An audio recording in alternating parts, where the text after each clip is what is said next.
Bonjour à tous, merci beaucoup d'être là aujourd'hui. On est vraiment très heureux. Donc moi, je suis Jean-Baptiste Rudel, pour ceux qui ne me connaissent pas, où j'ai fondé Zénon Research, et maintenant on a une très très belle équipe qui s'est construite autour de Greg. Et Greg va vous présenter un peu les grands axes sur lesquels on travaille. Ça fait déjà plus d'un an qu'on travaille sur plein de sujets passionnants. On a déjà, pour ceux qui ont pu voir notre site web, on a déjà publié pas mal d'études euh, autour un grand fil rouge central qui est le développement durable et une croissance durable dans les limites planétaires. Alors c'est un sujet qui est traité par beaucoup de gens, mais souvent avec deux biais, soit des gens qui mettent la tête dans le sable en disant il n'y a rien à voir, il suffit de continuer à faire ce qu'on fait et tout va aller très bien.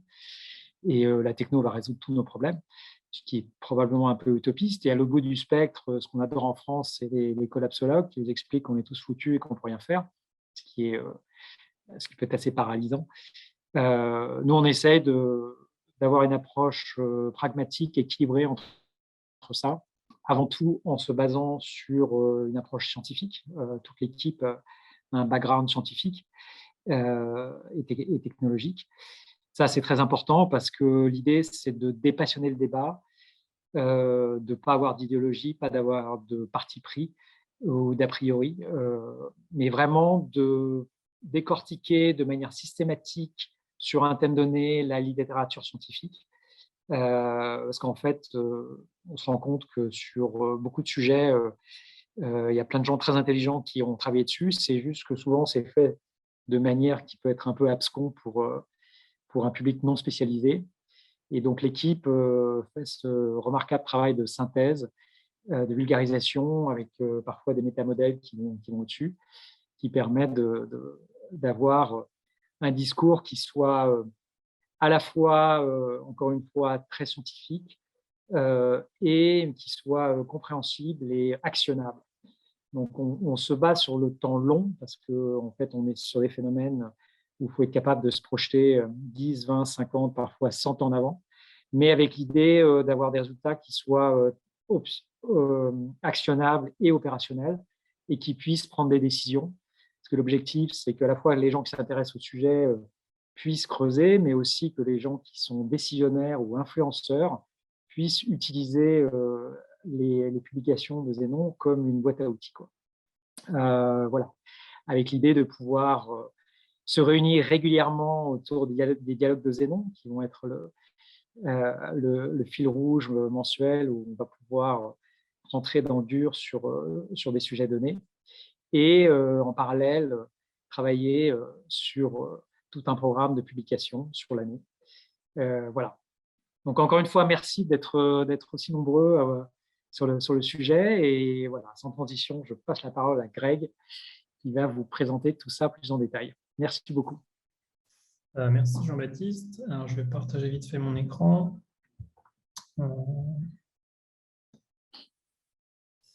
Donc, comme Jean-Baptiste l'a expliqué, l'idée aujourd'hui, c'est de montrer un petit peu ce qu'est Zénon, ce qu'on fait, comment on réfléchit. Zénon, c'est quelque chose qui est assez nouveau. On est resté assez silencieux jusqu'à présent, même si on est présent un peu sur les réseaux sociaux et sur d'autres plateformes. On a fait le choix de travailler beaucoup le fond avant de communiquer trop. Et ce que je vais essayer de faire aujourd'hui, c'est vous montrer un peu pourquoi on fait ça. Jean-Baptiste l'a un petit peu expliqué déjà. Surtout comment on fait ça, quel est le type d'approche qu'on développe, puisqu'on pense qu'on a une approche assez unique. Et ensuite, vous montrer quelques exemples d'analyses qu'on a faites sur le changement climatique et son effet sur l'économie, sur la demande énergétique mondiale, sur la transition énergétique. Vous montrer un petit peu le type de production qu'on est capable de faire, le type de réflexion qu'on est capable d'avoir. Comme l'a dit Jean-Baptiste, l'idée n'est pas de réinventer la roue, mais de donner des éléments tangibles de réflexion. Dans le temps d'être capable de réanalyser les choses, l'équipe, comme l'a dit Jean-Baptiste, a un niveau on est scientifique et ingénieur, donc on est capable de travailler des chiffres assez facilement. Donc voilà, donc l'idée, ça va être de naviguer un petit peu dans tout ça et de vous faire comprendre un peu mieux quel est l'univers dans lequel on évolue. J'en parlerai un petit peu plus tard, mais Zénon a une approche unique aussi, puisqu'on a un partenariat avec les mines ParisTech, l'université PSL, ce qui nous permet d'avoir un ancrage académique, parce que justement, notre valeur ajoutée et la force, et ce en quoi on croit, c'est qu'il faut remettre la parole scientifique et faire le pont un petit peu entre le monde académique et le monde des débats publics. Et c'est le choix qu'on a fait d'avoir un partenariat avec une université, ce qui nous permet d'avoir un écosystème, ce qui nous permet d'avoir des chercheurs, et ce qui nous permet vraiment de marquer fortement ce positionnement scientifique et technologique.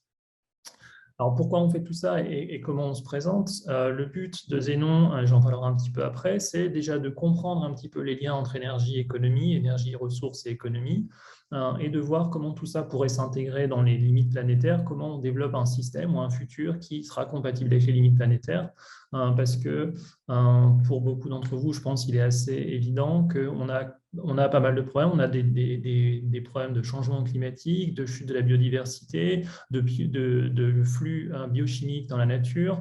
Vous avez peut-être, pour ceux qui suivent un petit peu les actualités scientifiques, vous avez peut-être vu que hier ou avant-hier est sorti un nouveau papier montrant qu'on avait potentiellement franchi une nouvelle limite planétaire en termes d'entités externes ou d'entités nouvelles, qui est principalement la production des plastiques et leur rejet dans l'atmosphère.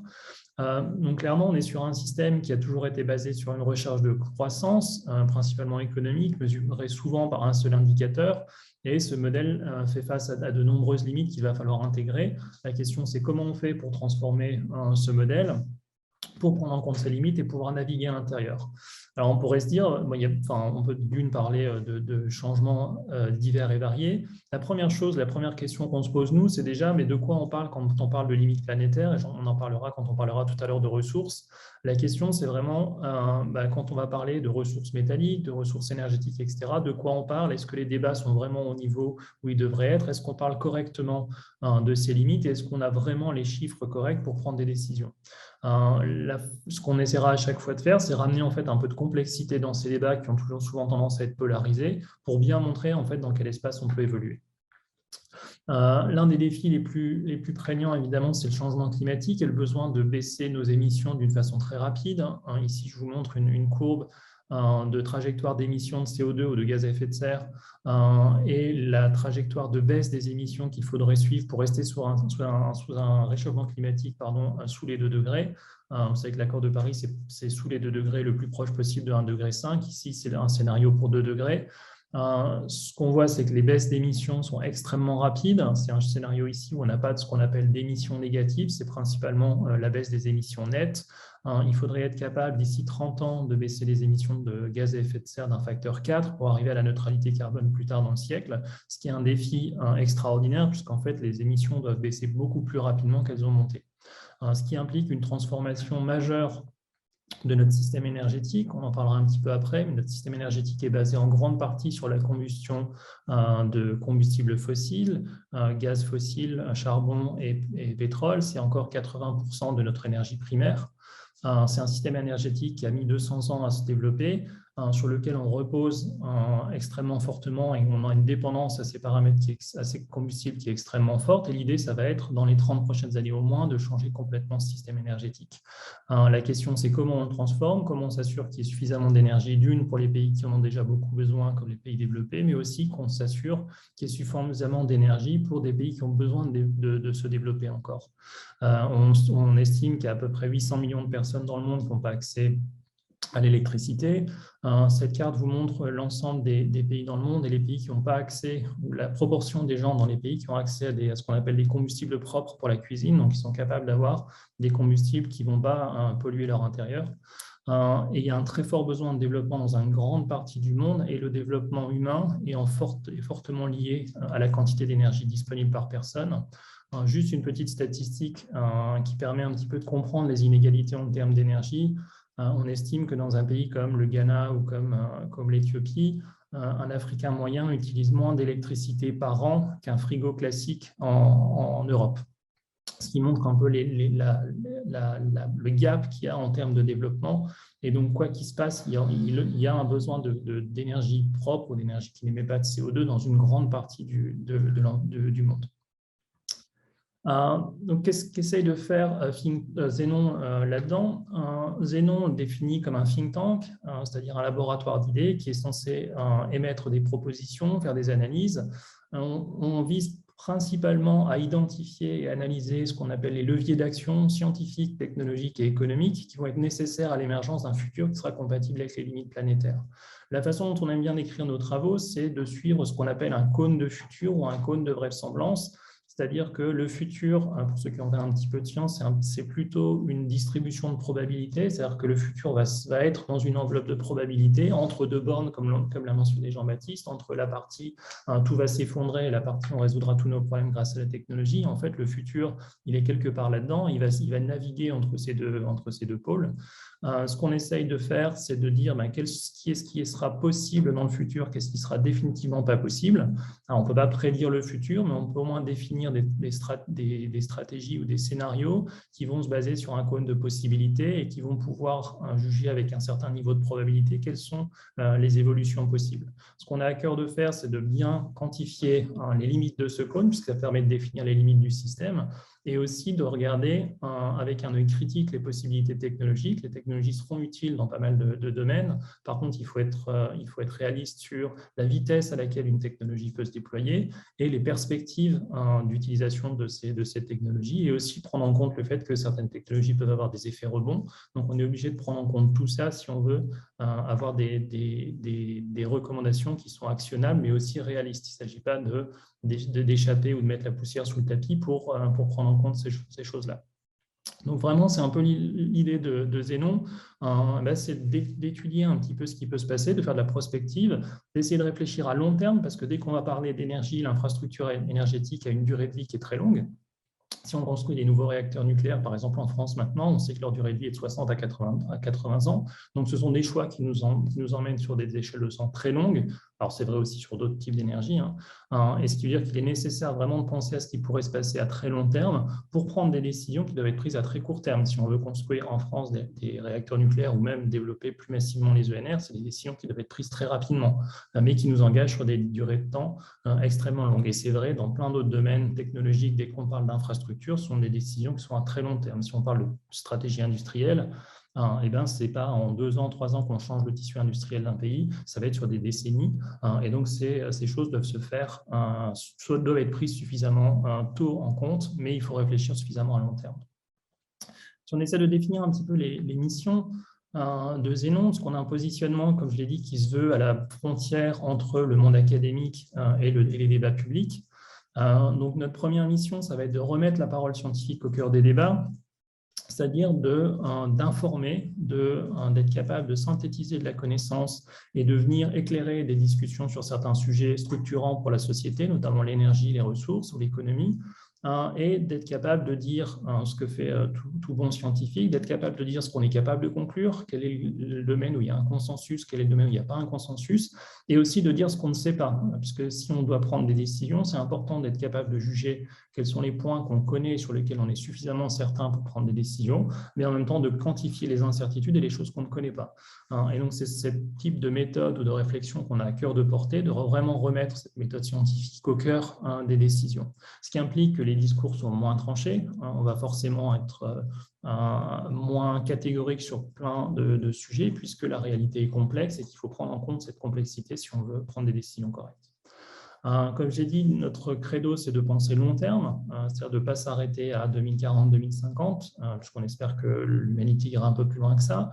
Donc, éventuellement, de penser à ce qui pourrait se passer dans la deuxième moitié du siècle, ou même la fin du siècle, de penser long terme pour guider les décisions à court terme, puisqu'on est sur de la prospective, il faut voir quels sont les futurs possibles, réalistes et même souhaitables, et ensuite se refaire un peu le film en arrière, pour savoir comment on arrive à la trajectoire qu'on s'est fixée, quelles sont les conditions nécessaires pour que ce chemin puisse se réaliser. Et donc, il est nécessaire de penser sur différentes échelles de temps pour ne pas oublier qu'une décision qu'on prend aujourd'hui peut avoir des décisions à très long terme, des conséquences à très long terme. Ce qu'on a à cœur de faire aussi, c'est de considérer les limites et les possibilités de différents choix, qu'ils soient technologiques, scientifiques ou économiques.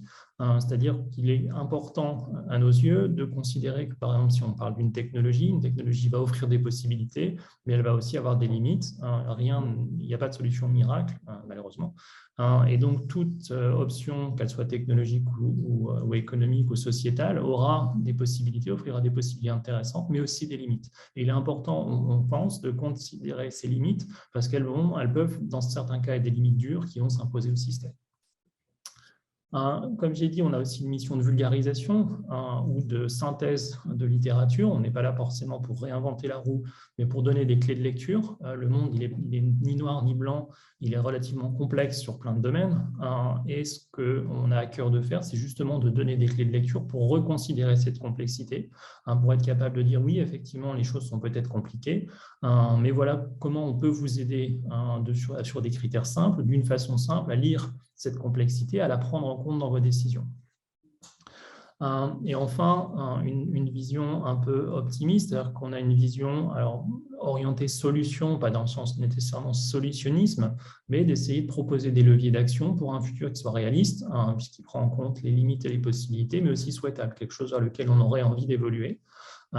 Et donc, ces 5 points sont pour nous des points clés de notre méthode et de notre approche dans nos travaux. Ces missions ne peuvent se réaliser qu'avec une équipe de relativement haut niveau. Ici, je ne rentrerai pas dans le détail des noms, mais vous pourrez chercher. On a l'équipe cœur de Zénon, que vous voyez en haut à gauche. Jean-Baptiste est le président, je suis le directeur du think tank. On a une équipe qui a un haut niveau scientifique et technique, qui est capable de gérer des problématiques techniques et aussi de les vulgariser. Notre force, c'est d'être capable de dire voilà les situations, voilà la connaissance qu'on a à l'heure actuelle et voilà comment on peut vous la présenter sous un angle un peu plus facile à comprendre. Vous le verrez avec un exemple sur le changement climatique et son effet sur l'économie, par exemple, où notre cœur de mission a été de voir comment on peut parler de ça d'une façon tangible pour un décideur.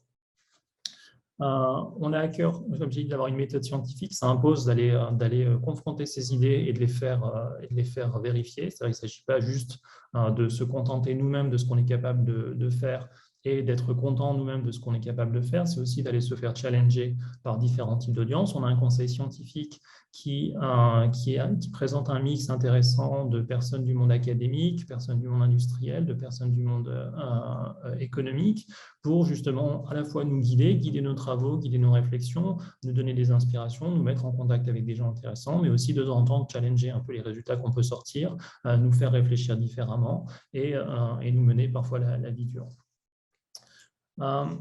Tout ça n'est pas possible avec juste une équipe comme on a besoin de partenaires. Le partenaire le plus important à l'heure actuelle, c'est les mines ParisTech. Comme j'ai dit, on a à cœur d'avoir un ancrage académique et pour nous, c'est une vraie force d'avoir ce partenariat qui est très fort avec les mines ParisTech. Pour l'instant, on est d'ailleurs hébergé aux mines, pour ceux qui savent où c'est, à côté du Jardin de Luxembourg. Avec cette approche scientifique, on a accès à tout l'écosystème de l'école des mines et on est capable en fait d'aller accueillir des stagiaires, des étudiants, de faire des projets de recherche, même si on n'est pas dans la recherche académique pure, mais on est quand même sur de l'analyse assez profonde. Et donc, c'est une vraie force pour nous de garder cet attachement qui montre encore une fois l'attachement qu'on a à la méthode scientifique et au domaine académique. En termes de partenaires, médias et communication, on a la chance d'être accompagné par 2 partenaires que vous devez connaître tous, j'espère, Uzbek Erika, qui est un magazine de prospective et un magazine un média un peu plus récent qui est Luminum, qui est un média en anglais. Et on travaille aussi avec le monde industriel. On a une collaboration avec l'Association nationale de recherche et technologie. Et on a 2 partenaires à l'heure actuelle qui sont Transmutex, une start-up dans le domaine du nucléaire, et Carbon Gap, qui est une ONG anglaise qui travaille sur l'absorption du carbone atmosphérique. Ce qu'on a essayé de faire avec cette étude, on s'est posé la question que beaucoup de gens ont étudiée, de savoir quel est l'impact du changement climatique sur l'économie. C'est quelque chose qui a été fait depuis très longtemps, d'essayer de quantifier le taux de dommages, entre guillemets, que le changement climatique pourrait infliger à l'économie. Souvent, c'est une variable qui est étudiée au sens du pourcentage de pertes potentielles qu'on pourrait avoir sur le PIB, le produit intérieur brut mondial, en fonction d'un certain niveau de réchauffement. Et vous savez peut-être que ça a valu à William Nordhaus, par exemple, le prix Nobel d'économie. Comment on quantifie l'effet du changement climatique? En général, on s'intéresse à ce qu'on appelle une fonction de dommage. C'est-à-dire qu'on va essayer de quantifier sous une fonction simple l'effet qu'on va avoir sur le changement climatique en termes de pourcentage du PIB perdu en fonction de la température moyenne mondiale, donc du niveau de réchauffement par rapport à la température pré-industrielle. Quand on commence à s'intéresser à cette littérature, on trouve qu'il y a un peu de tout dans la littérature en termes de sévérité des effets qui peuvent être mesurés. Typiquement, à bas niveau de réchauffement, alors prenez mes bas et hauts de façon assez relative, puisque 2 degrés de réchauffement, c'est quand même déjà un monde qui a beaucoup changé. Mais typiquement, l'ensemble de ces modèles a tendance à considérer que l'économie sera relativement peu affectée jusqu'à un niveau de réchauffement de 2 degrés. Les modèles varient un petit peu, mais on est sur des variations assez faibles. Par contre, dès qu'on commence à monter en termes de réchauffement, on a des résultats qui sont extrêmement différents, mais surtout extrêmement surprenants. Puisque si on prend le modèle original de Nordhaus, qui a été un peu changé par la suite, il considérait à peine une baisse d'une dizaine de pourcents du PIB potentiel, un réchauffement de 7 ou 8 degrés. Vous avez un monde qui est quasiment invivable et en fait, les prédictions étaient que l'économie était à peine affectée. Alors, c'est quand même un effet, mais pas si fort que ça. A contrario, vous avez des auteurs qui considèrent qu'à 6, 7, 8 degrés, vous avez quasiment plus d'économie, puisqu'il n'y a quasiment plus d'humanité. Donc, c'est assez difficile de se représenter ce que ça représente, surtout que tous ces effets-là sont discutés en termes de comparaison avec la trajectoire de PIB s'il n'y avait pas eu de réchauffement climatique. Donc, vous êtes sur une sorte de double hypothèse, c'est que vous perdez 10% pardon, du PIB par rapport à ce que vous auriez pu avoir sans le réchauffement climatique, ce qui est un peu compliqué.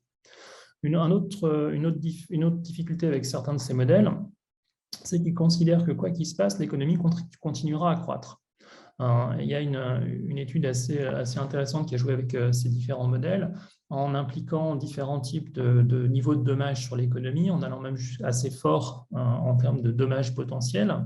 Ils ont fait des simulations à très très long terme et ce dont ils s'aperçoivent, c'est qu'ils ont beau mettre des dommages extrêmement forts sur l'économie continue toujours à croître. Elle croît juste beaucoup moins vite dans certains cas, mais elle continue à croître.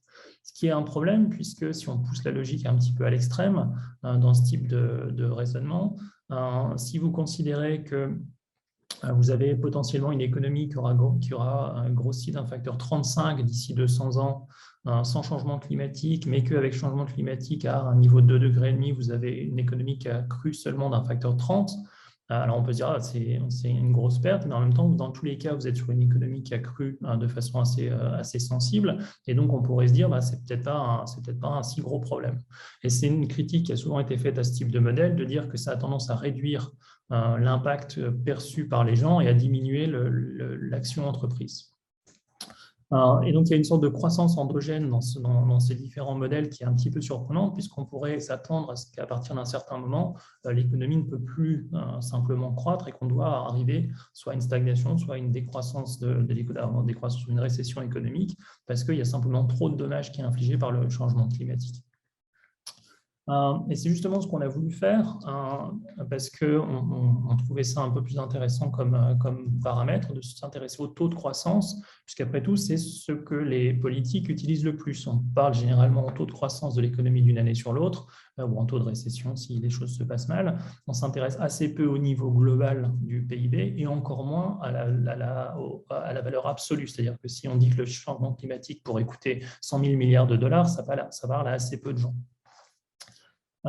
Donc pour ça, il a fallu essayer de regarder un petit peu. On a repris en fait les données existantes et essayer de les recompiler un petit peu différemment en s'intéressant aux fonctions, ce qu'on appelle les fonctions de dommage. Donc essayer de trouver des fonctions de dommage qui vont nous permettre de décrire l'effet du changement climatique sur la croissance économique. Donc les données sont en général en termes de effet du changement climatique sur le PIB, qu'on recalcule en fonction de certaines trajectoires du PIB en taux de croissance et on regarde l'effet sur le taux de croissance. Une étude économétrique qui a été faite en 2018, que vous voyez ici, montre, c'est une étude qui a été faite pays par pays, regarder les niveaux de réchauffement dans différents pays, mais montre qu'on peut, à basse température, entre 0 et 4 degrés, on peut avoir une fonction assez bien contrainte par les données qui existent, avec les suppositions qu'il y a derrière les modèles, et on pourra en parler dans la discussion. Donc, c'est le premier modèle qu'on a utilisé, puisque c'est le plus robuste qu'on a pu trouver. À plus haute température, on s'est aperçu que c'était un petit peu plus délicat et donc on a pris le choix pour essayer d'encadrer un peu les résultats, de prendre deux modèles. Un modèle plutôt agressif en termes de dommages, entre guillemets, et un modèle un peu moins agressif. Et donc, en combinant ces différents modèles, ce dont on s'aperçoit, c'est qu'on a l'apparition à un certain niveau de réchauffement d'un point de rupture, en fait, où les dommages sur la croissance ou sur l'économie vont s'accélérer. Donc, si on parle en termes de PIB, en termes de pourcentage de PIB à droite, vous voyez qu'on a effectivement après un point, une accélération des dommages que vous allez avoir sur le PIB. Et si on parle ici en termes de croissance, donc en termes de changement sur le taux de croissance annuel, eh ben, on a pareil une forte accélération avec des taux qui sont en général négatifs puisqu'on perd en croissance potentielle. Et ça simule en fait, entre guillemets, ce qu'on pourrait attendre en termes de points de rupture ou de tipping points au niveau climatique, c'est-à-dire le fait que les choses ne sont pas a priori vouées à évoluer de façon continue et de façon homogène, mais qu'il peut y avoir des points de rupture. Si on applique ça à différents types de scénarios, voilà ce qu'on obtient. Alors, c'est un peu compliqué. On a étudié différents types de scénarios de type SSP que le GIEC utilise, qui sont des scénarios à la fois économiques, qui décrivent l'évolution du modèle économique et du modèle climatique. Il suppose qu'il y a une croissance économique qui va avoir tendance à ralentir, puisque pour l'instant, la croissance économique mondiale est fortement poussée par les pays en développement, mais au fur et à mesure où les économies vont arriver à un stade de maturité, la croissance va naturellement avoir tendance à ralentir dans tous ces modèles.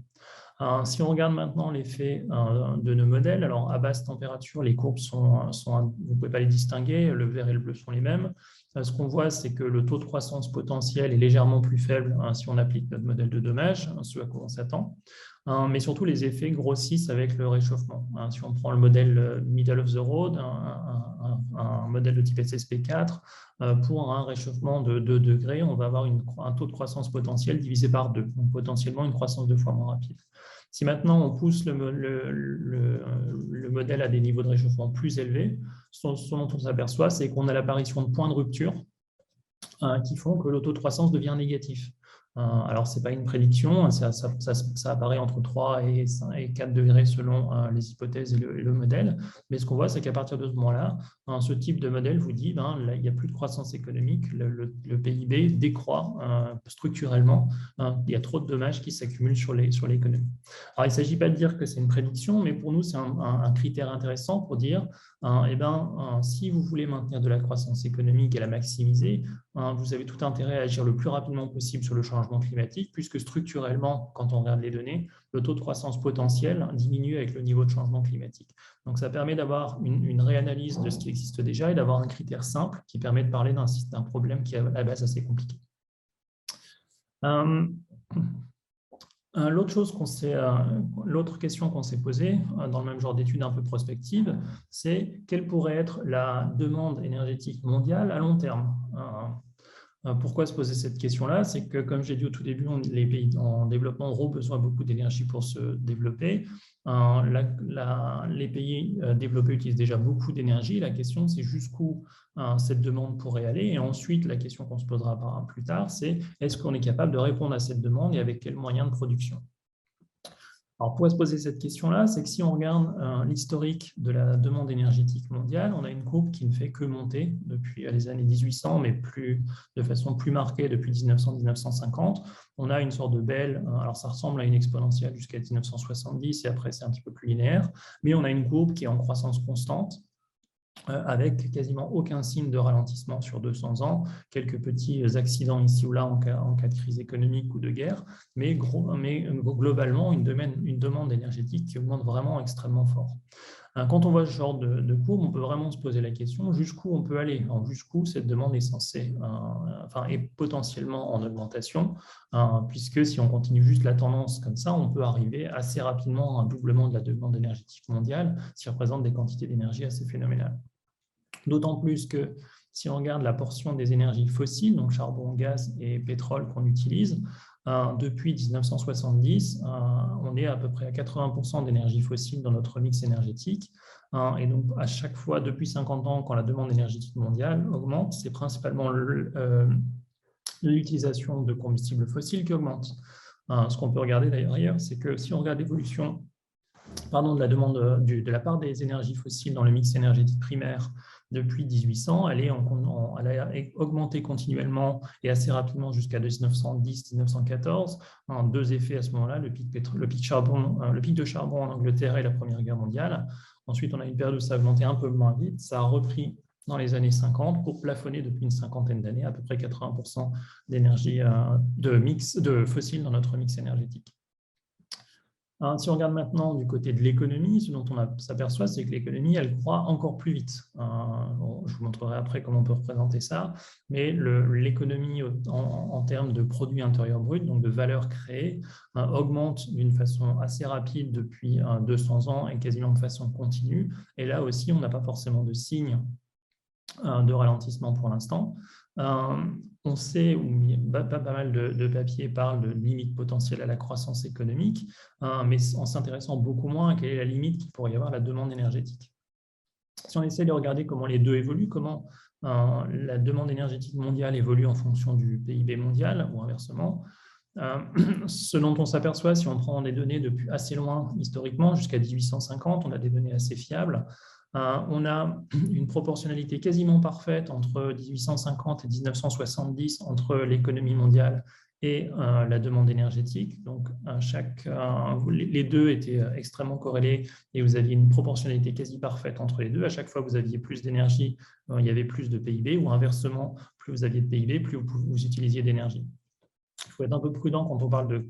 Il y a une forte corrélation, mais la causalité est un petit peu difficile puisque ce sont des variables qui sont co-intégrées. Si votre économie croît, vous avez plus de moyens, vous pouvez aller chercher plus d'énergie. Si vous avez plus d'énergie, vous pouvez faire plus de choses et vous allez grossir le PIB. Depuis 1970-13, ce qu'on aperçoit, c'est une forte rupture. Les deux variables sont toujours fortement co-intégrées. Elles augmentent toutes les deux en même temps, mais l'économie mondiale, en tant que mesurée par le PIB, a tendance à augmenter plus vite que la demande énergétique, même si la demande énergétique continue à augmenter. Ce qui est intéressant avec cette courbe, c'est que ça a quand même tendance à montrer que la demande énergétique par rapport à l'économie ralentit. Le PIB a tendance quand même à grossir plus vite que la demande énergétique.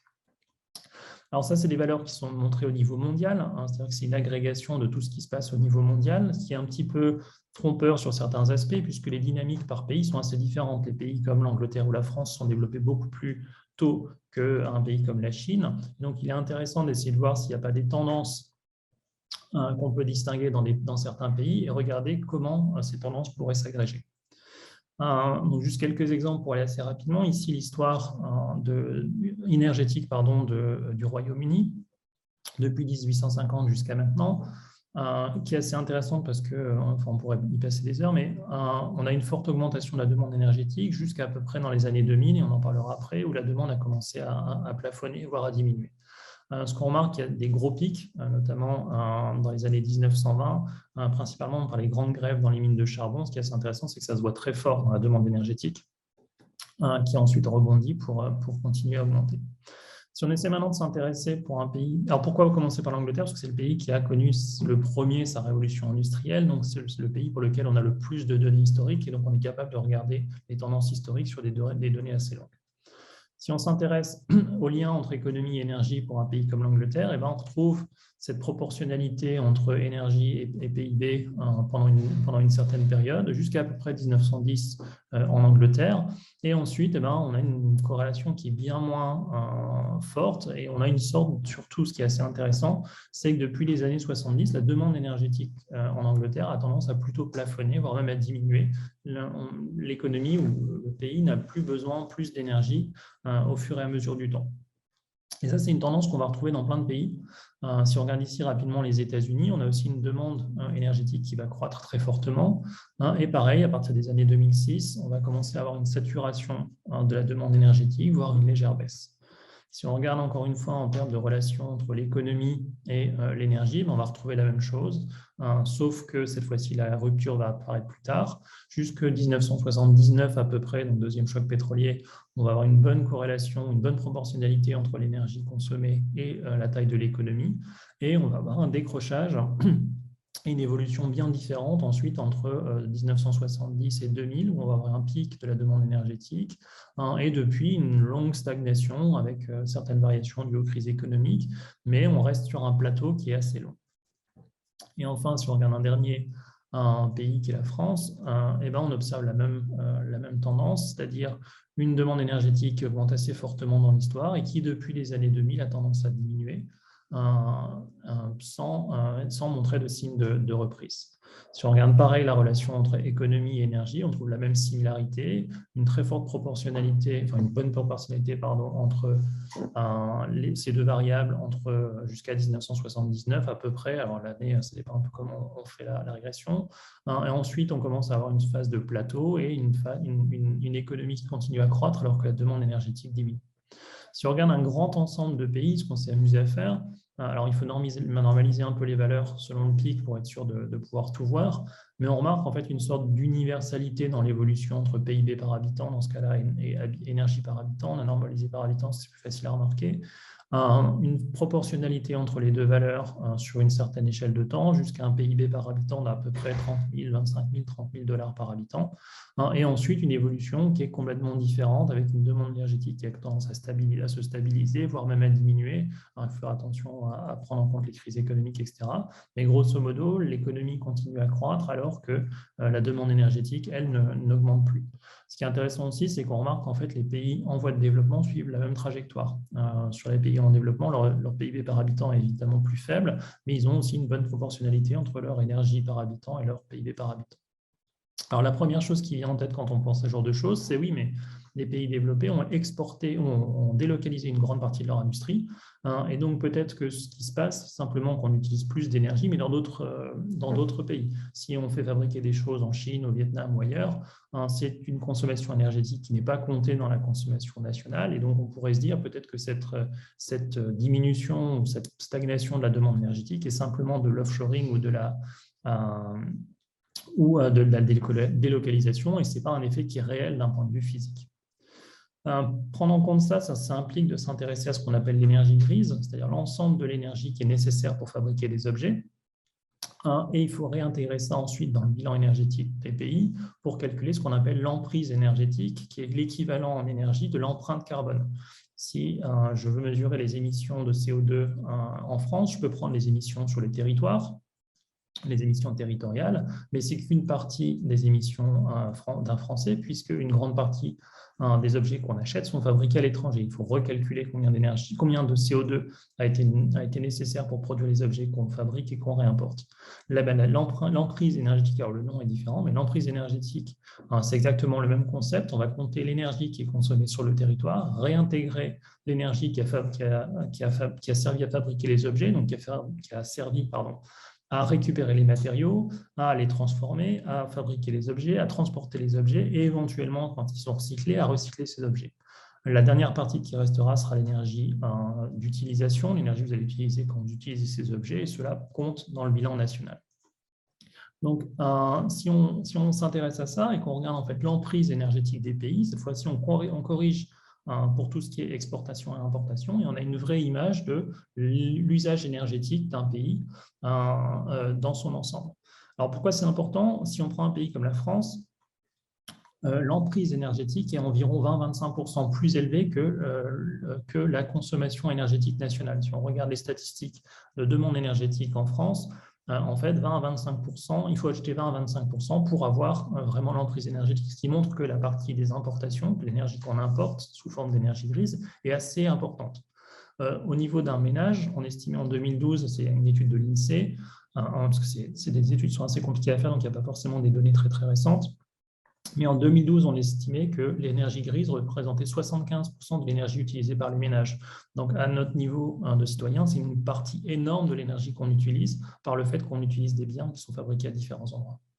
Si on s'intéresse à l'emprise énergétique de différents pays, j'ai listé principalement des pays développés ici. Alors, c'est un peu compliqué, tout est normalisé, mais vous allez me croire. En moyenne, depuis 1995, ce dont on s'aperçoit, c'est que la majorité des pays développés ont vu leur emprise énergétique stagner. Elle a parfois un peu augmenté, rediminué, mais si on compare le niveau en 2020 et en 1995, donc sur une période de 25 ans quand même, on remarque que l'ensemble des pays est arrivé à un point de stabilisation, voire de diminution de son emprise énergétique. Un point sur lequel je voudrais insister, c'est que c'est une tendance qui est assez lourde et qui surtout dans beaucoup de cas, est apparue déjà à la fin des années 90. Parce que souvent, on a tendance à récriminer un petit peu la crise des subprimes 2006-2008 et dire c'est depuis ce temps-là que l'économie a plus de mal à émerger dans certains pays et donc la demande énergétique a été affectée. En fait, c'est des tendances qui datent d'un peu avant, ce qui montre qu'il y a d'autres facteurs derrière que simplement la crise énergétique. Alors, les explications ne sont pas extrêmement claires de savoir ce qui se passe. Il y a des effets de déconsommation, c'est-à-dire qu'il y a quand même dans les pays développés une critique du modèle consommériste de base, et donc ça implique parfois de changer un peu ses habitudes. Il y a la théorie qu'on appelle du peak stuff, qui est de dire une fois que vous avez atteint un certain niveau de satiété, vous ne pouvez plus consommer beaucoup plus. Si je pousse un petit peu l'image, une fois que vous avez une maison, 2 voitures, 4 vélos, la consommation des gros objets est quand même limitée. Pareil, un téléphone, même si vous changez de téléphone tous les ans, changer de téléphone tous les 3 mois, ce n'est pas extrêmement intéressant et ça coûte cher. Donc, il y a une sorte de limite à la capacité de consommation que vous avez. Mais tous ces facteurs sont un petit peu difficiles à tabler et vous avez quand même une augmentation de l'efficacité énergétique puisqu'on fait la même chose avec moins d'énergie, que ce soit dans les pays développés eux-mêmes, mais aussi dans les pays qui produisent les biens qu'on importe. Si on prend même la Chine, ils ont quand même une amélioration assez significative de leur efficacité énergétique. Alors, ce qui est assez intéressant, c'est que ça nous montrerait une sorte de courbe logistique ou de courbe en S pour la demande énergétique, c'est-à-dire que les pays développés, au bout d'un moment, atteignent une quantité maximale d'énergie qu'ils sont capables d'utiliser. Et c'est assez similaire à ce qu'on observe dans plein de choses dans la nature, une sorte de croissance exponentielle pendant un long moment, et d'un seul coup, une sorte de croissance de plus en plus faible pour aller vers ce qu'on appelle une asymptote, une limite, qui est en fait, vous atteignez un équilibre avec votre environnement, vous ne pouvez pas utiliser toujours plus de ressources ou d'énergie. Si on pousse un petit peu la corrélation qu'on a regardée au niveau mondial, ce qui est intéressant, c'est que s'intéresser à un modèle de type logistique, donc d'assumer que les pays développés vont consommer moins d'énergie, puisque la majorité des scénarios énergétiques pour les pays développés impliquent des fortes baisses de consommation d'énergie, principalement à cause de l'efficacité énergétique. On va électrifier beaucoup d'usages et donc on va utiliser moins d'énergie finale, mais plus d'électricité.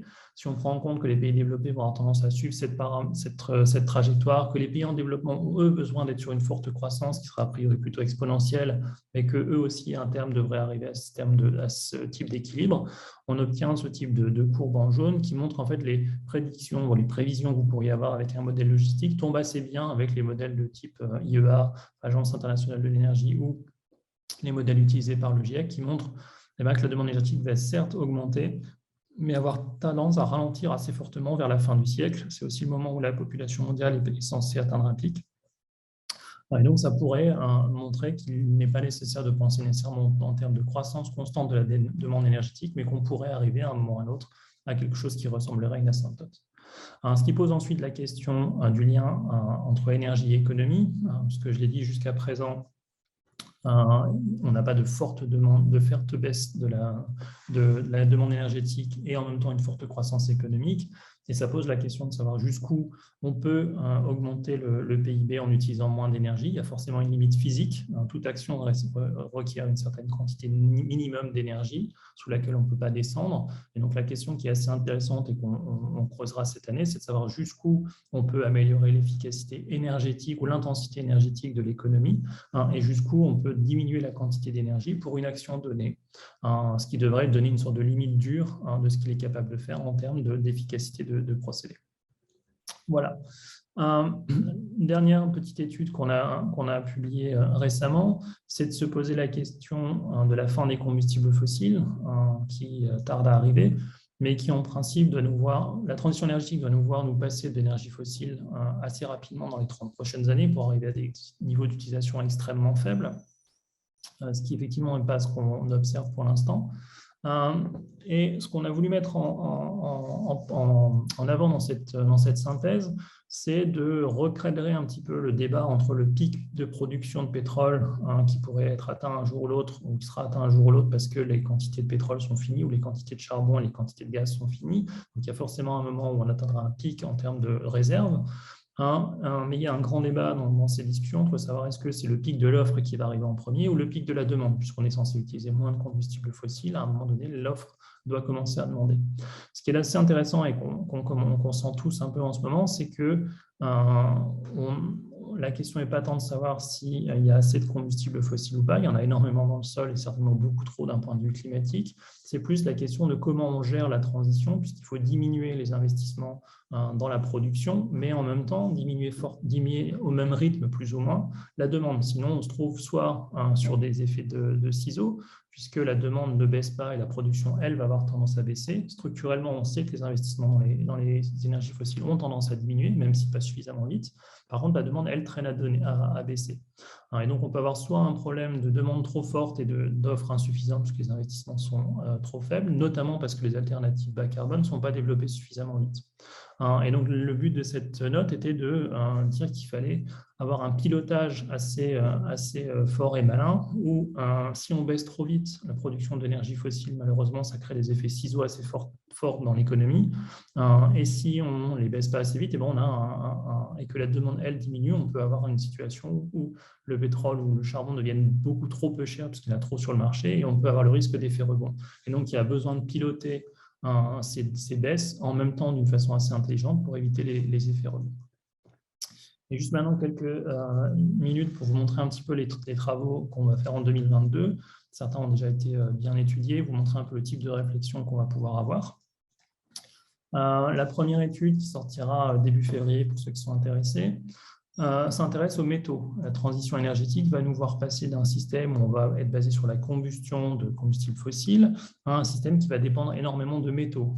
Tout ce qui est infrastructure énergétique utilisera principalement des métaux et plus trop de combustion. Et une question qui revient souvent, c'est y a-t-il suffisamment de métaux sur Terre pour satisfaire à la demande qu'il y aura pour la transition énergétique. L'étude qu'on a finie, qui est en train d'être mise en page, essaie de remettre un petit peu cette question-là sur des rails un peu plus corrects, en se disant qu'au final, pour l'instant et pour les 30-50 prochaines années, pour la plupart des métaux nécessaires, la question n'est pas trop une question de stock, c'est-à-dire qu'il y a suffisamment de métaux dans la croûte terrestre. La question, c'est plus de savoir, si on est capable de les extraire suffisamment vite, parce que pour certains métaux, notamment le lithium, la demande risque d'augmenter extrêmement vite. Ces prévisions de demande dépendent beaucoup des choix qu'on fait en termes d'infrastructure énergétique, et donc il y a une grande incertitude sur les prévisions qu'on peut trouver selon le scénario qu'on décide de suivre. Les métaux, c'est aussi un problème géopolitique, un problème stratégique, c'est-à-dire qui détient l'extraction, comment les chaînes logistiques sont organisées, qui détient l'industrie du raffinage des métaux. Il ne suffit pas d'aller creuser pour récupérer des minerais, il faut les affiner. Donc, le but de cette étude est de remettre en fait un peu tout ça en contexte et de bien remettre en avant le principe de criticité, qui est vraiment le plus important pour les métaux, c'est-à-dire quels sont les risques sur les approvisionnements et quelle est la sensibilité de l'économie ou d'un domaine en particulier sur ces approvisionnements. Autre étude qu'on est en train de faire pour essayer de guider encore une fois les décisions, c'est d'essayer d'étudier à quelle vitesse on peut vraiment transitionner un système énergétique. La transition énergétique, même si on entend beaucoup de gens parler de changer de système énergétique complètement en 10 ans, en fait, ça a des échelles de temps qui sont assez longues. Développer un système énergétique qui, à la base, fait une taille qui est assez gigantesque, juste pour ordre de grandeur. 80% de l'énergie mondiale, c'est des fossiles, ça représente à peu près 15 milliards de tonnes de combustible qu'on brûle par an. C'est des quantités qui sont absolument gigantesques. Remplacer cette infrastructure nécessite de construire énormément de choses sur une période qui est censée être relativement faible, les 30 prochaines années. Et la question qu'on peut se poser, c'est quelles sont les limites qui pourraient se poser à cette transition en termes de vitesse.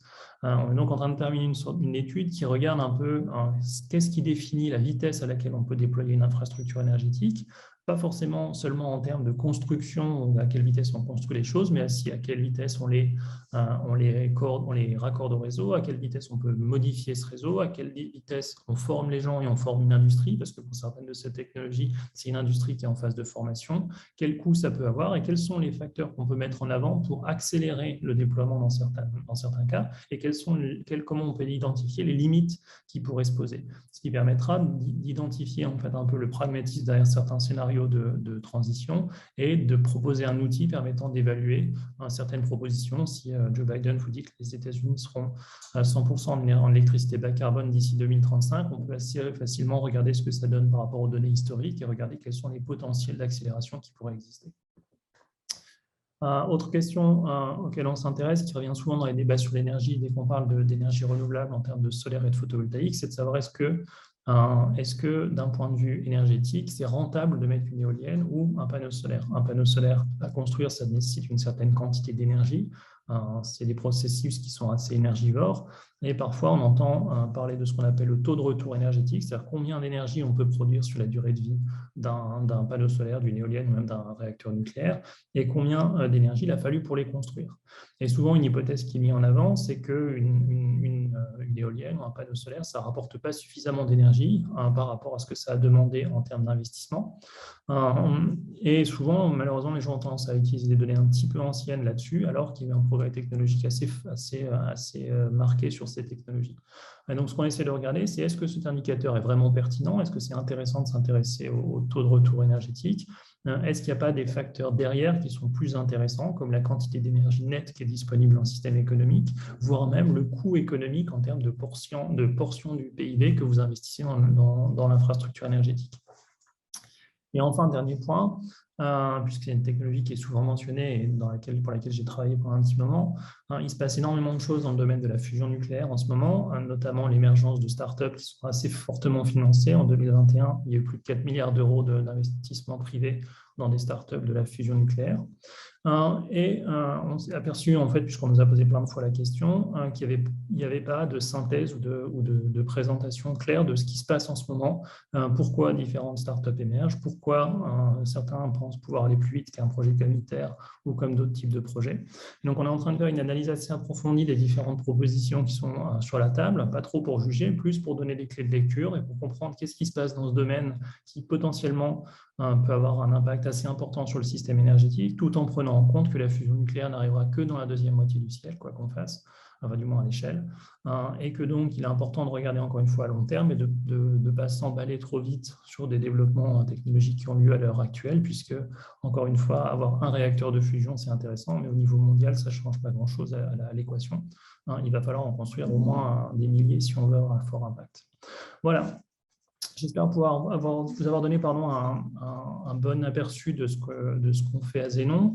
Vous pouvez nous trouver assez facilement sur les réseaux. On vous encourage à nous contacter pour, d'une, en savoir plus, nous poser des questions, nous challenger sur différentes choses. On est ouvert à toute collaboration.